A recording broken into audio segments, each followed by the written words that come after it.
Bonsoir tout le monde. Vous m'entendez bien? Magnifique. Tout d'abord, merci de vous être déplacés en si grand nombre. Mon nom est Robin Couture, je suis porte-parole du collectif pour un Québec sans pauvreté. Première chose, évidemment, un immense merci au Musée de la civilisation du Québec de nous permettre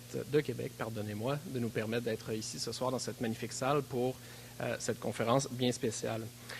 Quelques mots sur le collectif. Le collectif, c'est à la fois un mouvement, le collectif pour un Québec sans pauvreté, qui organise en collaboration avec le musée ce soir. C'est à la fois un mouvement et un espace citoyen qui regroupe en fait 35 organisations nationales québécoises, des organisations populaires, communautaires, syndicales, religieuses, féministes, étudiantes et coopératives. C'est aussi des collectifs régionaux dans près d'une douzaine de régions du Québec. Le collectif travaille avec les personnes en situation de pauvreté, donc avec les personnes qui vivent la pauvreté, et le collectif est à l'origine de la loi pour lutter contre la pauvreté et l'exclusion sociale, une loi qui a été adoptée en 2002 par l'Assemblée nationale du Québec à l'unanimité. Donc, 10 ans plus tard, ça fait presque 10 ans que la loi a été adoptée, on se retrouve avec du meilleur, mais aussi du pire au Québec. Et la question de ce soir, c'est la conférence, le titre, c'est de déclarer illégale la pauvreté. Pourquoi déclarer illégale la pauvreté? Bien parce que, entre autres, les politiciens, les politiciennes, malheureusement, n'y comprennent visiblement pas grand-chose. Lors de la dernière campagne électorale fédérale, il y a Christian Alexander, qui est un député maintenant du Parti conservateur, qui a prétendu que la pauvreté était complètement enrayée au Canada. Oui. Ça a dû faire sourire l'Assemblée. En fait, l'Assemblée était plutôt frustrée. Donc, les gens lui ont dit d'aller vérifier du côté, non pas des montants absolus, selon ce que la Banque mondiale dit, mais selon, bien sûr, le pouvoir d'achat. Statistique Canada au Québec et au Canada, évidemment, calcule entre 41 et 60 $ par jour le seuil de la pauvreté.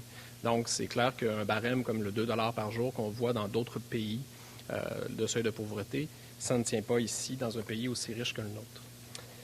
Déclarer illégale la pauvreté, pourquoi? Parce que, entre autres, les études, les recherches de partout convergent. Au Québec, les inégalités augmentent, l'emploi protège de moins en moins de la pauvreté, la majorité des gens travaillent plus et gagnent moins, et les riches sont malheureusement de plus en plus riches. On entend souvent dire que la pauvreté est moindre au Québec qu'au Canada, c'est vrai. Mais même si la situation est moins mauvaise qu'ailleurs, moins mauvaise que dans les autres provinces, ça ne la rend pas plus acceptable pour autant. En fait, il semble que le gouvernement se plaît à être un peu un borgne au pays des aveugles. Déclarer la pauvreté, pourquoi? Bien, parce que trop de gens en souffrent, tout simplement, parce qu'on n'a pas le droit non plus de rien faire. En 2009, il y avait plus de 800 000 Québécois, Québécoises qui manquaient du nécessaire pour survivre. Et quand on parle du nécessaire pour survivre, on parle seulement de survie, on ne parle pas de vie. En 2007, il y avait près d'un tiers, une personne sur 3 des personnes seules au Québec qui vivaient sous le seuil de la pauvreté. L'Organisation des Nations unies, l'ONU, que vous connaissez bien, a condamné le Québec et le Canada à plusieurs reprises. Selon l'ONU, nos sociétés sont trop riches pour avoir autant de pauvreté. Pourtant, aujourd'hui, il y a encore près d'1 million de Québécois. Ça commence à faire beaucoup de monde, ça commence à faire trop de monde, qui sont confinés dans la pauvreté et qui voient leurs droits bafoués. Déclarer la pauvreté légale, pourquoi? Parce que la pauvreté coûte cher. En fait, tolérer la pauvreté coûte plus cher que l'éliminer. Juste en frais de santé, en coûts en santé, la pauvreté, c'est 6 milliards de dollars par année. Sur le PIB, quand on fait des estimations, le produit intérieur brut, sur la productivité, on parle de 15 milliards de dollars seulement au Québec par année qui sont perdus en raison de la pauvreté. Pourquoi déclarer la pauvreté illégale? Bien, tout simplement parce que ça n'a pas de bon sens et parce que c'est un devoir d'humanité de le faire. Donc, pour toutes ces raisons-là, le collectif pour un Québec sans pauvreté est très heureux d'accueillir un partisan de l'élimination de la pauvreté de la trempe de M. Ricardo Petrella. Il n'y a évidemment pas besoin de présentation, mais vous allez quand même me permettre d'en faire une. Donc, on le connaît comme une figure emblématique du mouvement altermondialiste. Il est politicologue, il est économiste, il est professeur émérite à l'Université catholique de Louvain. C'est le fondateur, en fait, du groupe de Lisbonne. C'est un groupe qui a publié un livre qui a fait sensation à l'époque, qui est limite à la compétitivité. Il collabore fréquemment au monde diplomatique. Il est fondateur et président de l'Institut européen de recherche sur la politique de l'eau, sa principale implication présentement. Il a publié de nombreux ouvrages, j'en cite quelques-uns, Le bien commun, Éloge de la solidarité, Le manifeste de l'eau pour un contrat mondial, Désir d'humanité, Le droit de rêver et Pour une nouvelle narration du monde en 2009. Plusieurs qui sont disponibles à Éco-Société, qui est une maison de publication québécoise. Donc, il a justement émis la folle idée de déclarer illégale la pauvreté dans Désir d'humanité, Le droit de rêver en 2004. C'est de cette idée-là, et qu'on pourrait peut-être considérer moins folle qu'elle ne paraît au départ, dont il va nous entretenir ce soir. Alors, ça me fait très, très plaisir de vous présenter un esprit hors du commun, mais surtout un homme très charmant. Mesdames, Messieurs, Monsieur Ricardo Petrella.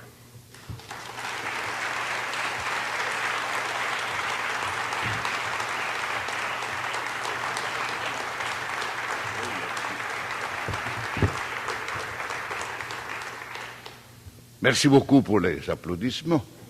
J'espère que vous en gardez encore quelques-uns pour la fin et que votre énergie n'est pas déjà terminée. En tout cas, vous le voyez, je suis très content d'être ce soir avec vous. Très content pour plusieurs raisons. La plus importante, c'est d'abord que, comme Italien, on me permet de parler. Et donc, c'est une joie pour ne pas le... Je le dis souvent, mais je ne l'oublie jamais que je suis italien et que donc pour nous, la thèse, le dogme de in principio erat verbum, au début il y avait la parole, pour nous est sacré. Pour nous est sacré. La deuxième raison, c'est que, effectivement, je suis fier d'être dans ce musée. C'est ma 4e fois que je prends la parole ici. C'est franchement un sentiment d'honneur, d'orgueil, de fierté. D'autant plus que c'est un musée qui n'est pas un musée traditionnel où on ramasse les vieilles choses. C'est un musée ouvert, c'est un musée pour le devenir. C'est un musée, d'ailleurs, j'ai l'impression d'être un prêtre ce soir parce que j'ai l'impression d'être dans une cathédrale. Et donc que je vais faire une homélie. Et pour, dans toute cathédrale, au fait, la vérité, la beauté d'une cathédrale, c'est sa verticalité. C'est qu'on va vers le haut. On ne regarde pas derrière, on ne regarde pas en bas. C'est pour cela que ces églises gothiques sont fantastiques, parce que c'est cet élan de l'être humain d'aller vers le haut. Et donc, je voudrais remercier la direction du Musée de la Civilisation d'avoir accepté de nous permettre à tous, au collectif aussi Québec sans pauvreté, de faire organiser cet événement. Et puis finalement, mes remerciements vont, et je suis heureux, parce que j'ai appris beaucoup du collectif du Québec sans pauvreté. Ils ont fait déjà la bataille. Ce sont des personnes, des associations qui ont cru, et c'est ça la verticalité, qui ont cru qu'il y a moyen de se débarrasser des contraintes qui emprisonnent sur les sols la créativité des individus et des groupes et des sociétés. Ils ont cru, ils sont battus.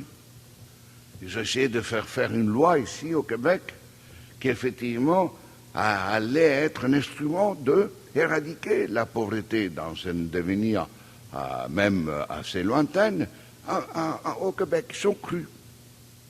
Et rêver est fantastique. Une personne, un peuple qui ne rêve pas, c'est une personne morte. Une société qui s'est dit incapable de rêver parce qu'elle veut être pragmatique, c'est une société qui n'a pas de devenir. Si on ne rêve pas, on ne construit pas le futur. Et eux, ils l'ont fait.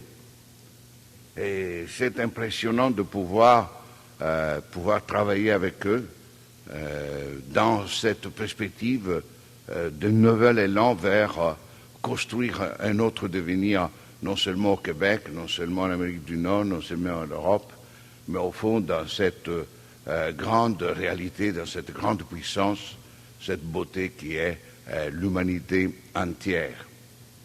Et effectivement, si on est ici ce soir, c'est parce que je voudrais vous raconter une histoire pour commencer la conversation. C'est une histoire d'il y a quelques jours. C'est une histoire qui vient d'un pays proche ici. Le rapport du Government Accountability Office des États-Unis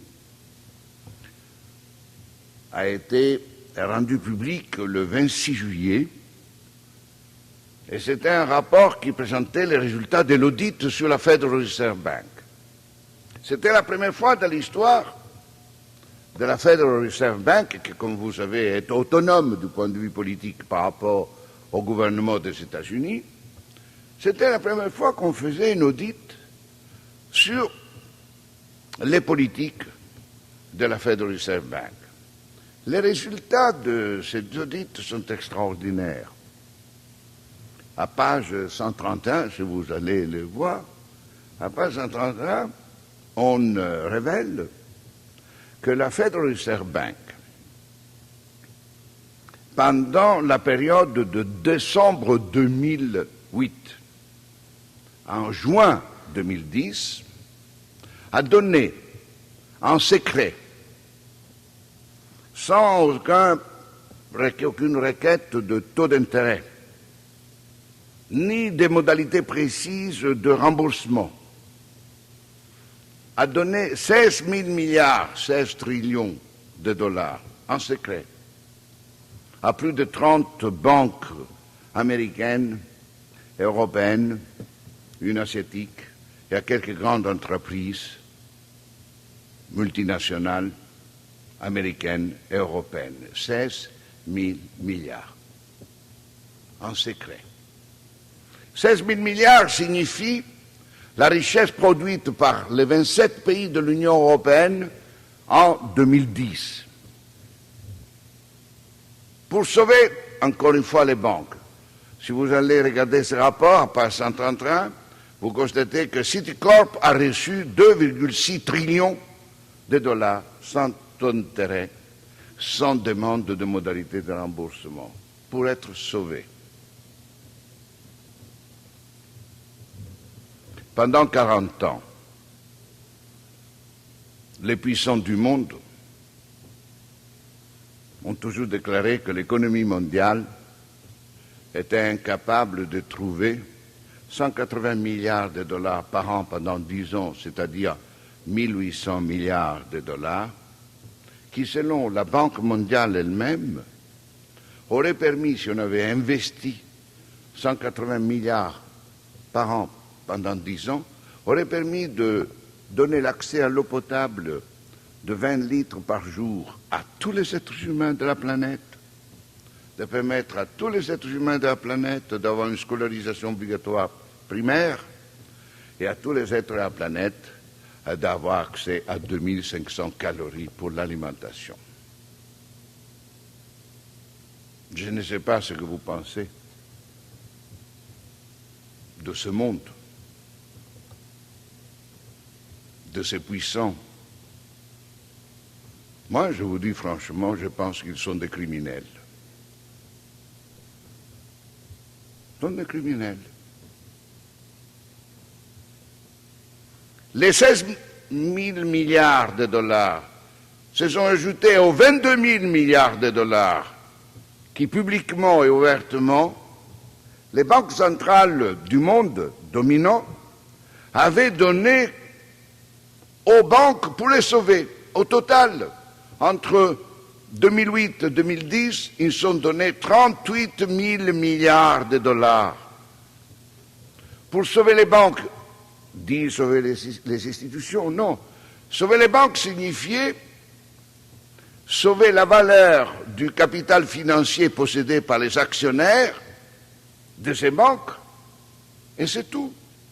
Et non pas pour dire « je vous donne l'argent pour que vous fassiez des crédits pour investir alors dans la construction d'aqueducs, dans les hôpitaux, dans les écoles, etc., etc. » Non, simplement pour maintenir à un niveau acceptable pour les puissants la valeur de leur avoir financier déposité dans les banques et qui avaient été à l'origine de la crise économique et qui sont à l'origine depuis 40 ans des dévastations économiques, environnementales et humaines du monde, et c'est eux qui sont sauvés. Et après on accuse de manière scandaleuse, avec, excusez-moi l'expression, un culot inacceptable. On accuse les dépenses publiques d'être à l'origine des crises économiques. C'est une imposture scientifique de dire que c'est le déficit public qui est à la cause de la crise économique de nos pays. Et c'est une imposture, une violence criminelle de vouloir aujourd'hui dire à la Grèce, à l'Espagne, à l'Italie, au Québec, au Canada, aux États-Unis, à l'Allemagne, à la Russie, qu'elles doivent diminuer les dépenses publiques et que le déficit public doit se retenir dans des conditions de limites bien précises qui sont définies par des banques centrales dont l'objectif est simplement de maintenir la valeur financière des capitaux dont eux-mêmes, en tant qu'actionnaires, possèdent. C'est une histoire extraordinaire. C'est une histoire que j'espère ne vous fera pas dormir cette nuit. Et si vous dormez, vous êtes extraordinairement mauvais. Parce que ce n'est pas possible. Ce n'est pas possible qu'en même temps qu'on a fait ça,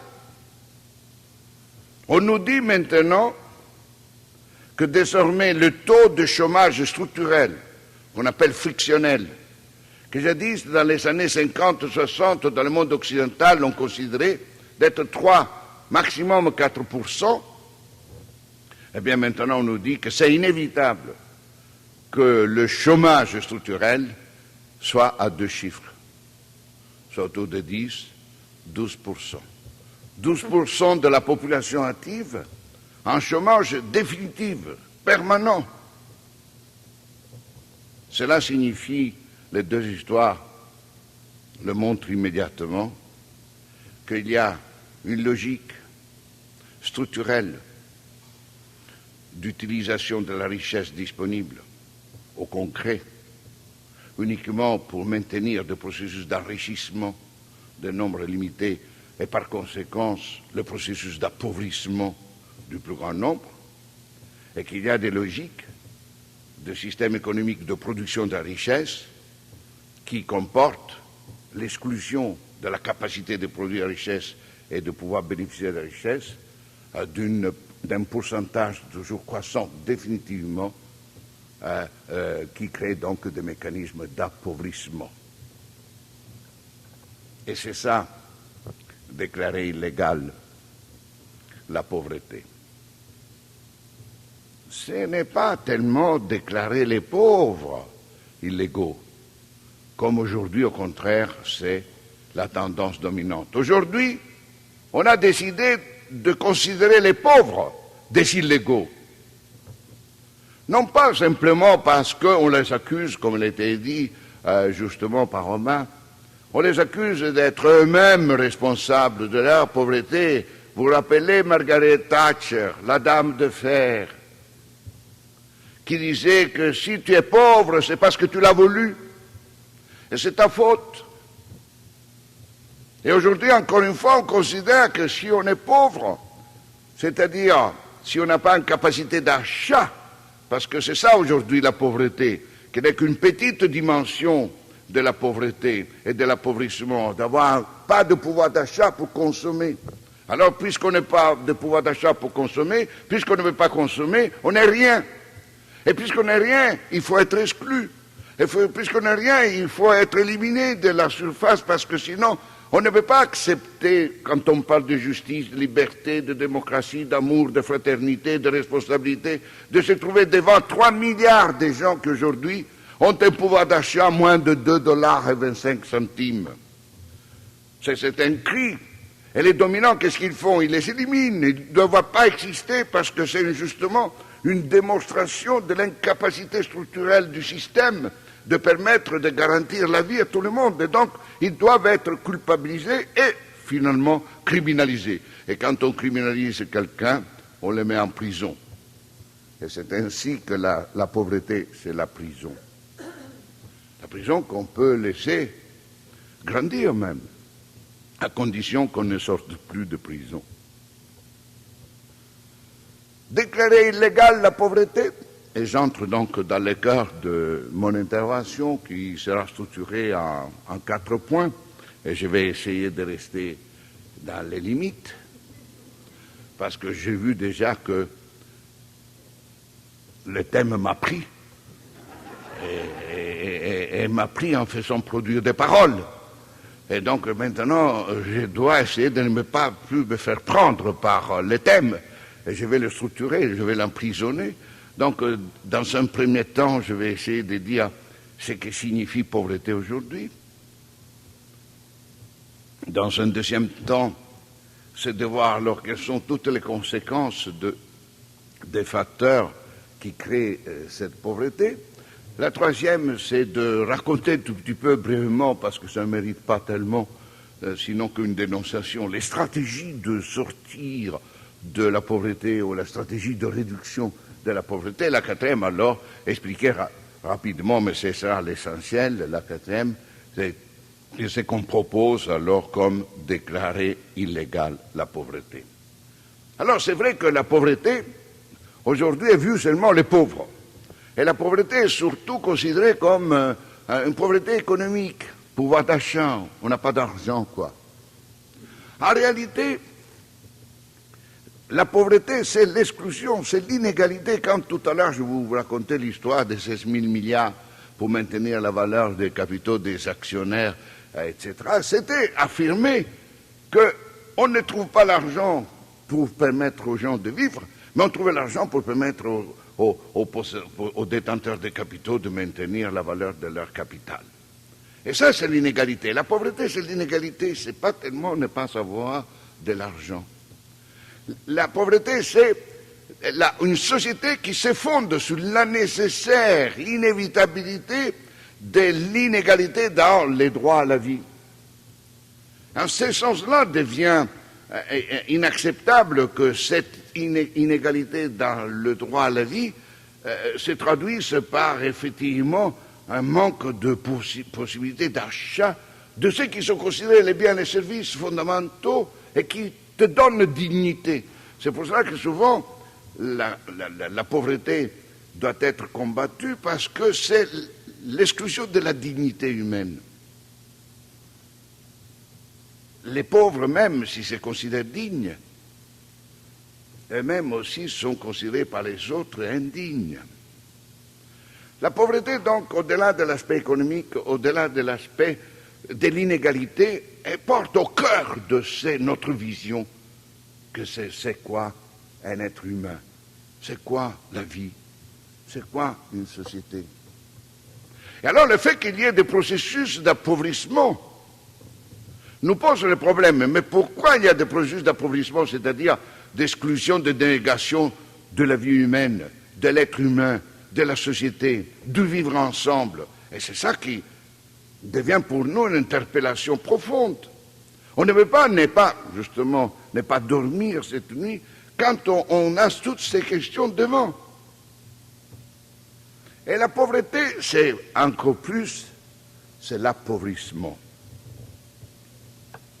Et déclarer illégale la pauvreté signifie agir pour mettre hors la loi tous les facteurs et les mécanismes qui sont générateurs d'appauvrissement.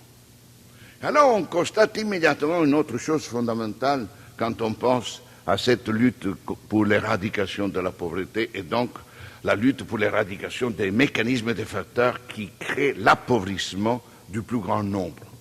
C'est qu'en fait, au cœur du problème de l'appauvrissement, il y a l'enrichissement. Et déclarer illégale la pauvreté signifie non seulement lutter contre les facteurs qui engendrent les processus d'appauvrissement, mais lutter contre les facteurs qui génèrent les processus d'enrichissement inégal. Rappelez-vous, tout à l'heure, je faisais référence à la dimension de l'inégalité comme l'expression de la pauvreté. Et c'est un enrichissement inégal qui est à la cause de l'appauvrissement. L'enrichissement, aussi bien matériel que spirituel, moral, humain, politique, social, devient source d'inégalité, devient source d'exclusion, devient source de violence. Et la pauvreté, c'est une violence. L'appauvrissement, c'est une violence. C'est pour cela que la Federal Reserve Bank est criminelle, parce qu'elle est à l'origine d'une violence. Eh bien, signifie qu'il faut lutter contre la violence liée à l'enrichissement, parce que l'enrichissement inégal est cause de l'appauvrissement. La plupart de nos pays, le Québec, étaient pauvres. Les Danois étaient pauvres au XVIIIe siècle. Les Scandinaves étaient pauvres. Mais on est devenus riches, et notamment les pays scandinaves, parce qu'ils ont fait un enrichissement dans l'inégalité, dans l'égalité, dans la justice, le welfare. L'état du welfare a été une croissance collective, a été la croissance des biens et des services publics. Le welfare a permis de faire grandir la richesse collective, pas la richesse individuelle, pas la richesse de ma maison, mais la richesse d'une ville, pas la richesse de ma capacité d'acheter les services de santé, mais la santé collective. C'est pour cela que la croissance de la richesse est bonne lorsqu'on parle de richesse pour tout le monde. Et l'un des défauts de ces 20 dernières années, c'est que culturellement, nous avons été éduqués à ne plus penser que la richesse est surtout une réalité collective. On a évacué de nos cerveaux et de notre vision du monde l'idée que la richesse est la richesse collective. On nous a fait comprendre que la richesse est une richesse individuelle. C'est ma maison, ma voiture, mon pouvoir d'achat, mon assurance, etc., etc.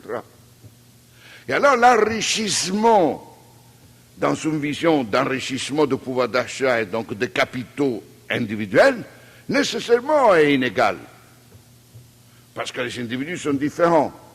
Les individus, il y a ceux qui sont puissants, il y a ceux qui sont faibles, il y a ceux qui sont dominateurs, il y a ceux, etc., etc. Et c'est là le premier point de la déclaration de l'illégalité et de la pauvreté. C'est la déclaration de mettre hors loi tous les processus qui engendrent un enrichissement inégal. Et c'est ainsi que l'on comprend une chose formidable. Au fond, et j'espère que vous soyez un peu opposés à ça, comme ça on peut avoir un débat, parce que même si j'ai l'impression de faire de l'homélie, je ne possède pas la vérité. C'est de dire que l'enrichissement inégal qui est source de processus d'appauvrissement démontre clairement qu'on ne naît pas pauvre, on le devient.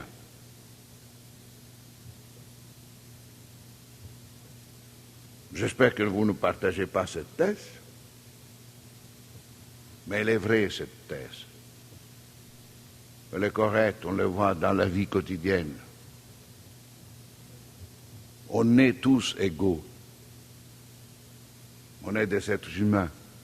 On peut naître dans un château comme on peut naître dans une bidonville. On est des êtres humains.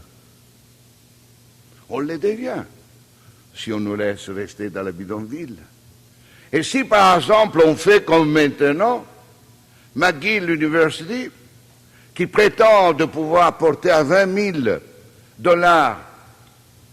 la taxe d'inscription parce qu'elle était considérée 7e dans les classements farfelus d'une société chinoise entièrement orientée dans les services capitalistiques dans le domaine de l'éducation. McGill a été classé maintenant 7e, immédiatement a augmenté pour cette année à 20 000, tout en étant une université publique. Et le gouvernement ne réagit pas. Et le gouvernement accepte que l'université dite d'excellence, parce que c'est un prestige au gouvernement québécois d'avoir une université d'excellence mondiale, puisse porter à 20 000 le tarif d'inscription, ce qui est une décision qui effectivement se traduit par les processus d'appauvrissement des autres qui ne peuvent pas, admettant que c'est une université d'excellence, ne pourra plus avoir accès à l'excellence. Et que donc cette politique de cette université est un des facteurs de création, de renforcement des mécanismes d'appauvrissement, donc d'exclusion, de différenciation inégale entre les générations d'étudiantes anglophones de Montréal. On ne naît pas pauvre, on le devient. Comme on n'est pas riche, on ne naît pas riche, mais on le devient. On n'est pas né riche en Danemark. On n'était pas né riche dans les pays, dans les régions du Nord, par exemple le Trentin. Le Trentin est une région, au XIXe siècle, plein d'émigration. Des villages entiers ont été abandonnés. Aujourd'hui, le Trentin est une des régions plus riches d'Europe. Elle est devenue grâce au welfare, grâce à une politique de richesse collective, grâce à une politique de partage. C'est le welfare qui nous a fait devenir riches. Ce n'est pas la compétitivité capitaliste sur les marchés mondiaux en éliminant les autres entreprises, en essayant de baisser les coûts de production, en essayant de déstabiliser les marchés du travail, en essayant de payer de plus en plus moins cher le travail, en essayant de redistribuer de moins en moins au secteur au travail, etc. Ce n'est pas ça qui nous a fait devenir riches. Cela nous a fait devenir pauvres. Et alors, si tel est le point de départ de la prise de conscience de ce qui signifie la pauvreté, l'appauvrissement, l'enrichissement inégal, et que donc il faut lutter contre ça, il faut se demander pourquoi la lutte contre la pauvreté, qui date désormais depuis les phénomènes de retour de la grande pauvreté dans nos pays, et qui date depuis la décolonisation, donc d'après les années 60. Donc il y a eu cette émergence de la nécessité de faire une politique de lutte contre la pauvreté par rapport aux pauvres des sex-colonies et des pauvres dans nos pays. Et ça fait donc 40 ans au moins. La première grande affirmation de la communauté mondiale à travers les Nations Unies de lutte contre la pauvreté, ce fut en 1974, lorsque alors on a dit que si à partir de 1977, tous les pays du monde développé allaient allouer 0,7% du produit intérieur brut pour l'aide, dit l'aide, eh bien en l'an 2000, on aurait atteint pauvreté zéro. Ça, c'était l'objectif. On l'a affirmé. Tout le monde, ceux qui ont les cheveux comme moi, peut-être ils en ont même plus que moi, tout le monde savent que c'était l'objectif du PIB, 0,7% du PIB pendant 25 ans, était de dire, alors on a l'an 2000, pauvreté zéro. À l'an 2000, il y avait 2,8 milliards de gens pauvres absolus. Autrement dit, à l'époque, on calculait moins de $2 par jour, tu étais un pauvre absolu. Et si tu avais un revenu, un pouvoir d'achat de moins d'$1, tu étais un pauvre extrême.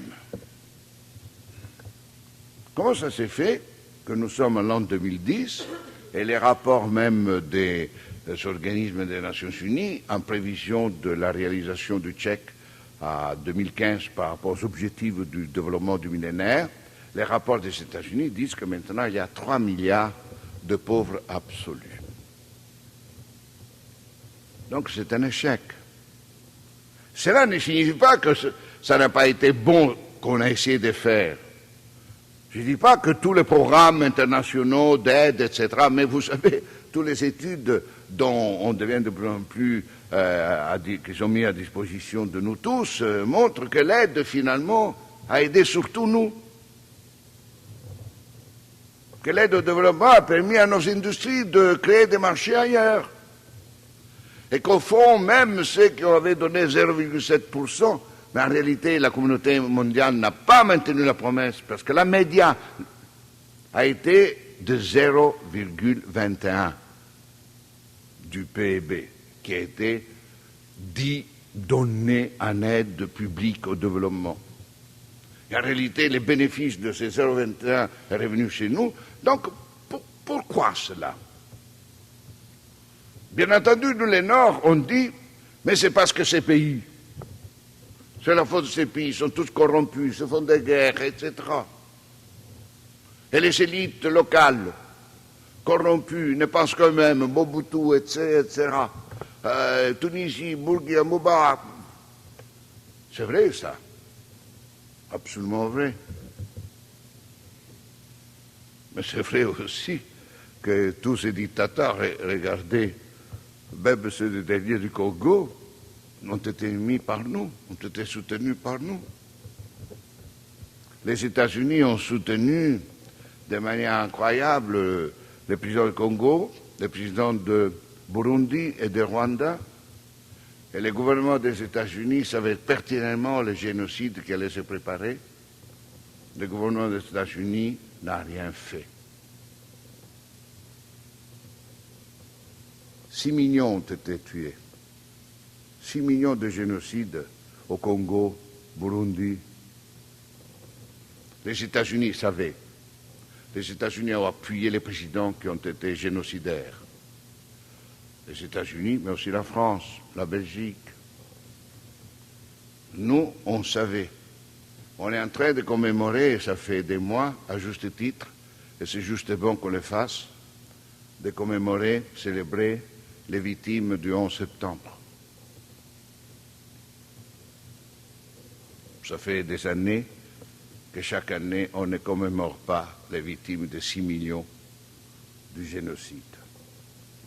Et dans 5 ans, lorsqu'il sera le 10e anniversaire, tous les battages publicitaires, médiatiques sur le 11 septembre, que nous avons, à juste titre, reçus, je fais un pari avec vous, il n'y aura pas de médias qui parleront du 10e anniversaire du génocide de 6 millions d'Africains, réalisé avec notre accord des pays développés. On est ému pour le 11 septembre. Des millions voient la télévision, ils pleurent pour le 11 septembre. Dans 5 ans, il y aura 10 personnes peut-être qui seront émues par la télévision, qui parlera du génocide de 6 millions de gens, autant que de juifs. Et cette réalité du fait que les politiques de lutte contre la pauvreté n'ont pas marché, c'est parce qu'on n'a pas voulu. Et on n'a pas voulu pour 2 grandes matrices culturelles. La première grande matrice culturelle, on n'a pas voulu ces 40 dernières années. La première grande matrice culturelle, c'est de dire que le monde devient de plus en plus complexe, change en permanence, il faut s'adapter, et que la seule manière de survivre dans ce monde incertain, c'est de sécurité, c'est sa sécurité, c'est d'être fort, d'être compétitif, d'être riche. Parce qu'on nous a enseigné qu'il ne faut pas compter sur les autres. Il ne faut pas compter sur les autres pays. Le monde est un grand théâtre de richesses à conquérir pour affirmer la sécurité énergétique des États-Unis, de la France, de l'Allemagne, de la Chine, de l'Inde. Il faut assurer la sécurité alimentaire. Et la sécurité collective passe par la puissance, par être fort. Et cette deuxième matrice culturelle dit qu'il n'y a pas de communauté mondiale, il n'y a pas de réalité internationale, il n'y a que les souverainetés des États qui doivent être les seuls garantir la force, la puissance de leurs citoyens, et pour cela ils sont légitimes dans la mesure où ils favorisent uniquement la croissance économique de leur économie nationale. Ça, ces 2 matrices-là, empêchent systématiquement et empêcheront encore pendant 1000 ans, pendant 100 ans, toute lutte contre la pauvreté.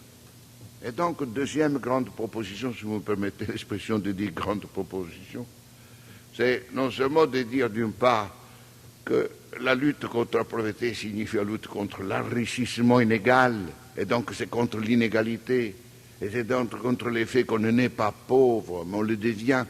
Et ici, c'est la deuxième proposition, c'est que la lutte contre la pauvreté, c'est la lutte contre les systèmes actuels qui étaient mis en place au moins depuis 40 ans, depuis la grande crise de 1971-73, la crise financière qui a tout chambardé. Et alors c'est clair qu'on comprend maintenant qu'on ne peut pas parce qu'on ne veut pas. Et ce n'est pas par hasard que même la communauté internationale est passée de la stratégie de l'éradication de la pauvreté de 1974 à la stratégie de la réduction de la pauvreté à l'an 2015, de réduire de moitié le nombre de pauvres absolus et de moitié le nombre de pauvres extrêmes. Le passage de l'éradication à la réduction est une démonstration à la fois de l'échec total de ces systèmes qui a voulu se présenter comme le système de mondialisation, d'élargissement de la richesse, de développement scientifique, de puissance technologique, de paix face à une politique de guerre qui aurait été la politique du passé, eh bien, non seulement un échec, mais également une abdication. On a abdiqué. Les dominants ont abdiqué.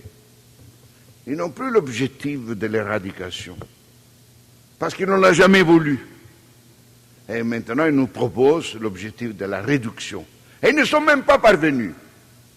Mais c'est clair, comment voulez-vous parvenir à éliminer, réduire la pauvreté des pauvres si en même temps, quand vous avez une crise, ce qui provoque la pauvreté, ce qui provoque les crises, ils se retrouvent à recevoir 38 000 milliards de dollars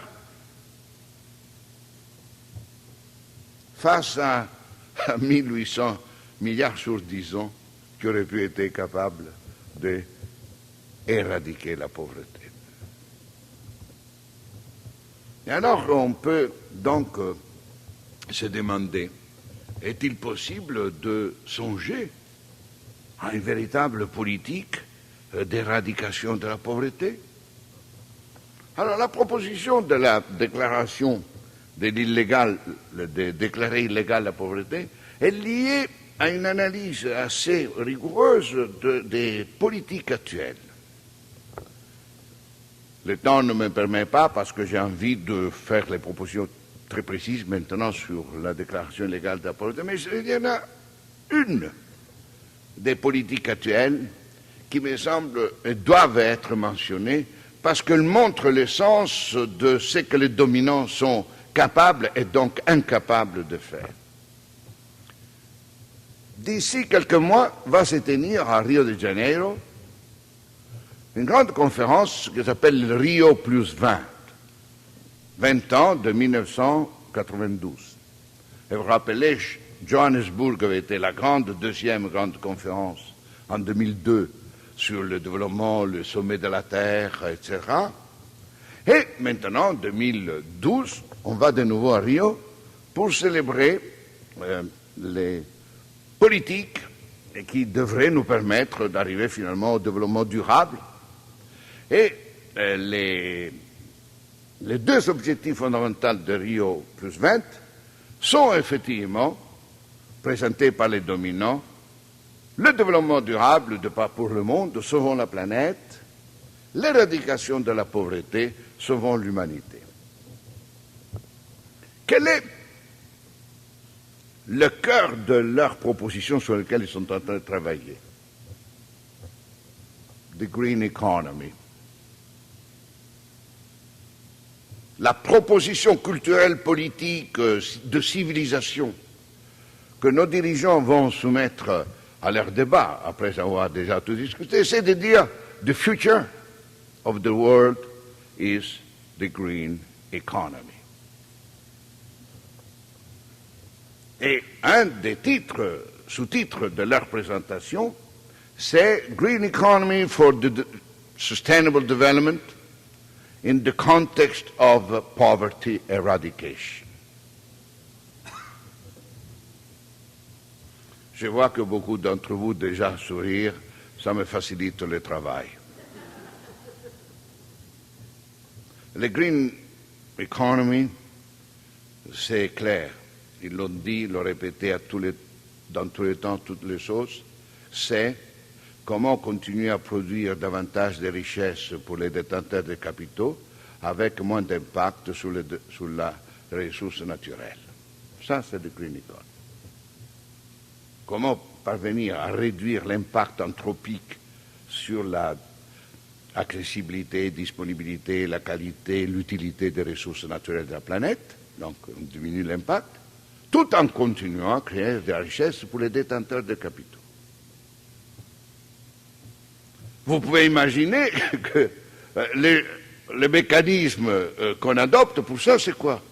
Eh bien, tous les mécanismes sur les fonds financiers pour le développement durable, les RED, je n'entre pas maintenant dans la description détaillée de cela, mais c'est des mécanismes financiers qui permettent de valoriser la création de richesses pour nos capitaux qu'on nous a redonnés les banques, malgré tout ce qu'on a fait, pour investir dans la forêt, en faisant quoi? En monétisant la forêt, en monétisant l'eau, en monétisant la terre, en monétisant, c'est-à-dire monétiser les forêts, monétiser l'eau, qui est la grande stratégie actuelle, signifie comment je peux donner à un arbre une potentialité d'utilité pour moi, mesurée en termes de sa contribution, si je l'utilise ou je ne l'utilise pas, sa contribution à créer de la richesse pour le capital investi dans les activités forestières, dans les activités hydriques, dans les activités agricoles, dans les activités solaires, dans les activités énergétiques, ainsi de suite.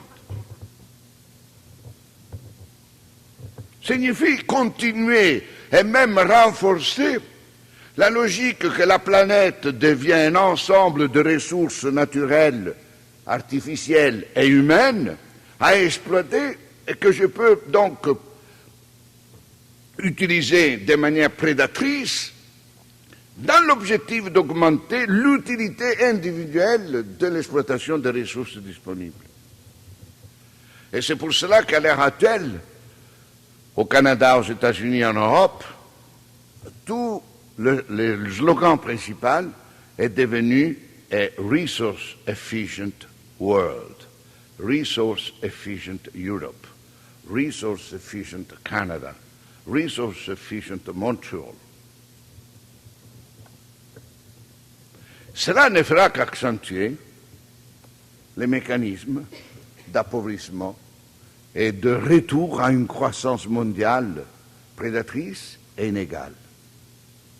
Et c'est ainsi que l'Organisme des Nations Unies pour les villes, UN Habitat, a considéré qu'en 2042, il y aura à peu près 3 milliards de personnes vivant dans les bidonvilles,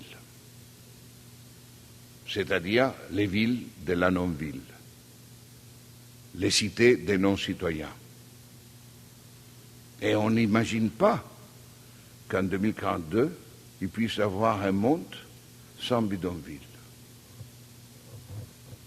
On nous donne déjà comme inévitable qu'il va y avoir 3 milliards de gens qui vivront dans les bidonvilles. À l'heure actuelle, sont 1,4 milliard. Alors que faire? Parce que le temps passe, et on avait convenu avec la direction du musée qu'on aurait laissé au moins une demi-heure au débat, mais l'impérialisme parolier, l'engagé, se méfie totalement de la liberté et de la démocratie des autres et continue, mais donc j'espère qu'en 10 minutes maintenant, je peux développer la proposition concrète. Qu'est-ce que ça veut dire alors déclarer illégale la pauvreté? Pour moi, la proposition est la suivante. Nous devons commencer dans plusieurs pays, Québec, en Italie, on va la lancer maintenant en décembre, on a commencé à le faire en Flandre, en Belgique, et ainsi de suite, en Argentine, on commencera, dans différents pays, commencer à mettre hors loi 3 choses, 3 groupes de choses, c'est-à-dire 3 groupes de facteurs qui sont à l'origine de l'appauvrissement et donc de l'enrichissement inégal. Le premier groupe de facteurs, c'est les normes législatives, les lois. Et dans chaque pays, c'est intéressant d'identifier les 3, les 4, les 5 lois qui sont, parmi toutes les autres lois, les causes principales, les facteurs principaux de l'appauvrissement. Identifier donc 2, 3, 4 lois, mesures législatives. Par exemple, quand Cameron, avant-hier, en Grande-Bretagne, il a dit il faut abandonner la politique d'éducation fondée sur l'égalité du droit à l'éducation. Il faut réintroduire, et mon gouvernement va présenter maintenant une loi, il faut réintroduire le concept d'élitisme dans l'éducation de la Grande-Bretagne. Cela signifie qu'il faudra lutter immédiatement de mettre hors loi la loi qu'il va faire avant qu'il ne la fasse. Parce que c'est une loi fondamentale.